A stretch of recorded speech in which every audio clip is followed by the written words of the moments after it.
Have you ever wondered what it takes to rise from the shadows of injustice? Wipe it spotless, you black girl, and maybe I'll let you sit in the leather chair. The billionaire owner of the sprawling mansion in Beverly Hills had accidentally brushed past Maya Williams as she moved through the hall, his expensive leather shoe grazing the rag she held. The words came like a slap, sharp enough to echo off the vaulted ceiling of the Prescott Estate's grand foyer.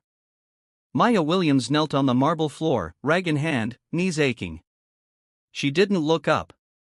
She had learned that meeting Franklin Prescott's pale, mocking gaze only fueled him. But he wasn't alone today. Beside him stood Victor, the estate's wine steward, holding a crystal decanter of Burgundy. His smile was thin, but his words were sharper. "This is a grand cru from Côte de Nuits. Smells like heaven," he said, leaning close enough for Maya to catch the aroma. "You'll never know that scent, will you? Women like you don't sip this, you mop it up. Some of us belong near fine things. Others, well, they belong on their knees, cleaning them." Prescott chuckled, swirling the whiskey in his hand. "Careful, Victor. She might start thinking she's one of us. What if one act of courage could change everything?" Maya kept her head down, scrubbing the faint ring of a previous spill. In her mind, she pictured herself walking into the Department of Labor with a notebook full of dates, times, and every cruel word. She could file a complaint, maybe even make the news. But then her mother's face flashed in her thoughts, tired eyes, blood pressure, medication on the nightstand, and her younger brother, David, with his acceptance letter to Howard University still taped to the fridge. They needed her paycheck. They needed her silence. If you feel moved by Mia's story, please like this video to show your support, and don't forget to comment below where you're watching from. Who knows? There might be others near you watching and connecting with this story, too. That night, the estate transformed for a lavish reception. Chandeliers blazed and laughter rolled through the halls like expensive perfume. Maya moved between guests, balancing trays of ordo over smoked salmon canopy, truffled gour, bacon-wrapped scallops. The cruelty was casual. A woman in pearls waved her over, only to snatch a can of say, "I hope you didn't touch these with your bare hands." A young man in a tux tapped his empty champagne glass against Mia's tray and muttered, "Faster, sweetheart, or you'll lose your tip." Mia's mother had come quietly to drop off a jar of homemade soup. She lingered by the kitchen door, unseen, watching her daughter navigate the minefield of privilege. Her heart tightened with each small indignity. Then came the breaking point. A tall, broad-shouldered guest reeking of gin accidentally dropped his crystal wineglass near the center of the room. "Oops," he said, smirking. "Clean it up for me, darling." Maya crouched, carefully gathering shards into her palm.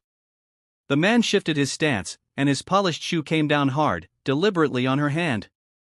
She gasped as pain shot through her fingers, blood welling where the glass bit her skin. Before she could move, her mother burst from the kitchen. "Get your foot off my daughter." Her voice cracked like thunder across the parlor. Every head turned. Prescott strode forward, his expression storming dark. "What is this?" "She's my child," her mother cried. "And I won't stand here while you treat her like..." "Enough!" Prescott's voice boomed. In one swift, shocking motion, he shoved both women toward the door. "Out! You've ruined my evening. I don't pay for drama. I pay for service. Get out of my house." The front door slammed behind them. Night air bit at their skin as they stood on the steps. Maya clutching her throbbing hand, her mother trembling with rage. They walked toward the driveway, ready to collect Maya's few belongings from the staff quarters. That's when it happened. A flicker of orange light in the corner of her vision. In the parlor window, shadows leapt wildly against the curtains. Smoke curled into the night. Somewhere inside, a child's panicked voice shouted, "Fire!" Later, they would learn that one of the guests' children had been playing with a decorative candle display, knocking it into a stack of linen napkins. The fire had spread fast across the room's ornate drapes. Guests poured out of the front door, coughing, clutching their coats and handbags, but one face was missing. Franklin Prescott's. "He's still inside." Someone gasped. Maya and her mother locked eyes for a heartbeat. They could have walked away. They should have. But instead, they dropped their bags and ran back in through the side entrance, ducking under a curtain of smoke. In the choking heat, they found him in the hallway, slumped against the wall, dazed from the smoke. Maya grabbed him under the arms while her mother steadied his legs. Together, coughing and staggering, they dragged him toward the door. The moment they burst into the cool night, applause and shouts erupted from the crowd. Paramedics rushed in, checking Prescott's vitals as firefighters swarmed the estate. Hours later, as dawn broke over the charred remains of the parlor, Prescott found Maya and her mother sitting on the back steps wrapped in blankets, their faces smeared with soot. He lowered himself onto the step beside them. His voice, for once, carried no arrogance. "I owe you my life," he said quietly.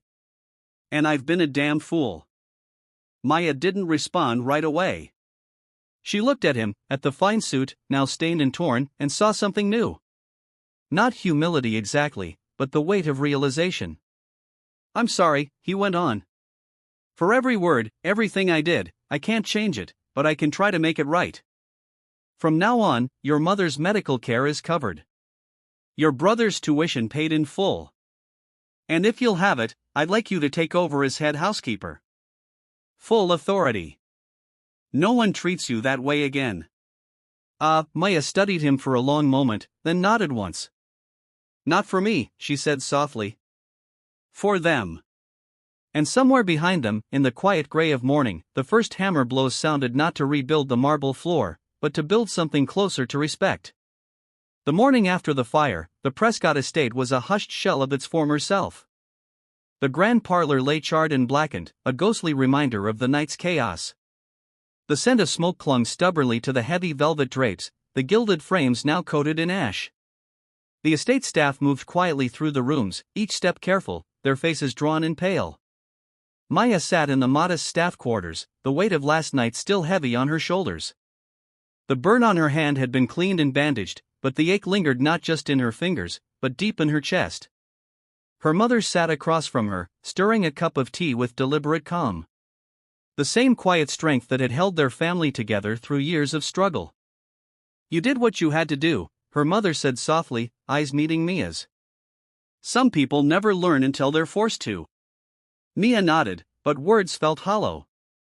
The offer Prescott had made, head housekeeper with full authority, still echoed in her mind. It was a chance she hadn't dared hope for, yet acceptance carried its own weight. To stay meant daily confrontation with the man who had humiliated her, who had nearly crushed her spirit. But to leave meant sacrificing her family's security. Later that day, Maya was summoned to the drawing room, now cordoned off and buzzing with the presence of contractors and insurance agents. Prescott was waiting, his suit freshly pressed, his demeanor subdued yet firm. "I mean what I said," he began, voice stripped of its usual arrogance. "You saved my life. I was a fool before. Blinded by my own pride." Maya held his gaze steady and measured. "It wasn't pride that made you treat me and my mother that way," she said. "It was power, and power without respect is nothing but cruelty." He nodded, a flicker of something unreadable passing through his eyes. "I'll do better starting now." The days that followed were a whirlwind of rebuilding and reform. Maya took on her new role with a mixture of determination and caution. She was no longer just a housekeeper. She was the woman who would set the tone for the household.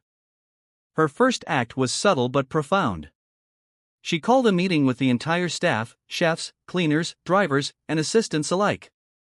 "We're a team," she told them. "And no one here deserves to be treated as less than human. That includes the people who pay our wages." There were nods, some hesitant, others relieved.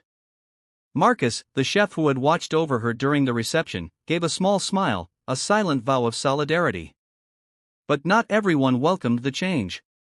Gloria, the house manager, who had long maintained order through silence and compliance, pulled Mia aside. "You're walking a fine line," Gloria warned. "These people have money and influence. They don't take kindly to being challenged."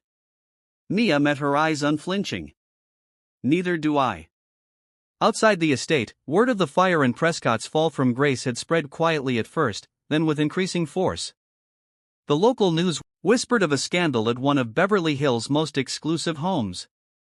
But details were scarce. Prescott's company issued a statement expressing regret over the incident and praising the bravery of the staff. Naomi Park, an investigative journalist known for her tenacity, caught wind of the story. She reached out to Maya with a cautious message. "If you're willing to talk, I'm willing to listen." Maya hesitated. The prospect of opening old wounds was daunting, yet the chance to expose the darker side of wealth and privilege was tempting. She replied simply, "I have a story." Their meeting was arranged at a small cafe in South Los Angeles. Over cups of strong coffee and the hum of distant traffic, Mia recounted the nights of humiliation, the fire, and the tentative steps toward change. Naomi listened intently, jotting down notes, her recorder discreetly capturing every word. "This isn't just about one man or one estate," Mia said. "It's about the countless people like me who are invisible, silenced, and pushed to the margins because of where we come from and the color of our skin." Naomi nodded. "I want to make sure people hear that. This story needs to be told right." Back at the estate, the dynamic was shifting.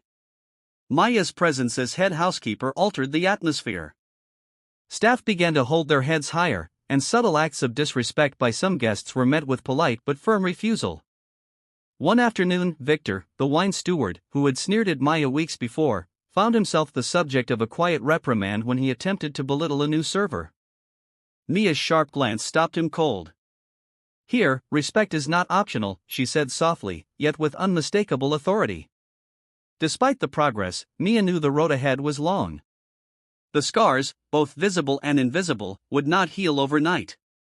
But for the first time in a long while, she felt a flicker of hope. Hope that dignity could be reclaimed. Hope that power could be tempered with kindness. Hope that one day no one would have to beg to be treated like a human being. And as she looked out over the estate's grounds, the sun setting in a blaze of orange and pink, Mia whispered a silent vow to herself and to those she loved. This was only the beginning. The weeks that followed Mia's appointment as head housekeeper were a delicate dance of power and resistance. Within the walls of the Prescott estate, the air was thick with unspoken tension. Some welcomed the shift while others bristled at it, especially those accustomed to unquestioned privilege. Maya knew change could not come solely from within. The wider world had to reckon with the truths hidden behind opulent doors. Her meeting with Naomi Park had ignited a spark, a story waiting to be told, but the road to justice was never straightforward. One rainy afternoon, Maya sat in the cramped kitchen office, her fingers tightening around a steaming mug of coffee. Marcus entered quietly, placing a folder on the table. "I found this in the records," he said, voice low. "Invoices, emails, proof of hush payments to former staff who complained. People who were just like you." Maya opened the folder. Her breath catching the names, the dates. It was a damning pattern. Silence bought with money. "We need to be careful," Marcus warned. "This isn't just about Prescott's pride anymore. It's corporate. They'll fight hard." Maya nodded, steeling herself. "Then we fight harder." The next evening, the estate hosted another gala, this one for charity, designed to polish Prescott's public image. Maya moved through the crowd with practiced grace, her eyes sharp beneath the soft glow of crystal chandeliers. Guests arrived in waves, laughter and chatter filling the expansive rooms. But beneath the glitter, Maya sensed a gathering storm. Whispers followed her. Glances flicked her way, some curious, others hostile. Yet with each step, she carried the weight of her resolve. Brought to you by BUP Stories, stay tuned for more inspiring tales.